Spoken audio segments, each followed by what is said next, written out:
Hello guys, my name is Matthew, and in today's video I'm going to show you how you can delete the invoice in FreshBooks. It's pretty easy, and literally you can do it without any type of kind of problems.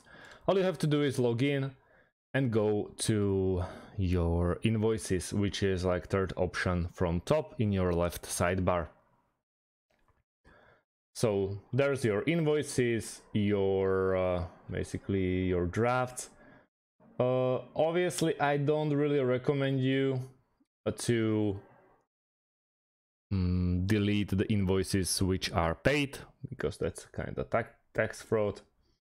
But then if it's still a draft, for example like this, you can still add a payment, for example, send by email, share via link, many more, and also delete it. That's one way how you can do it. Or then just you click to remove, and for example this one, and you can easily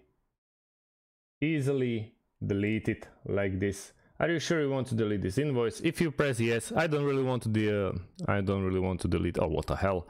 You click OK, and this selected invoices has been deleted. There is nothing like a bin where you can stash or you can find all things that you deleted. So really take care about what you're deleting. And that's about it. Thanks for watching, guys, and see you in the next one. Have a great day and goodbye.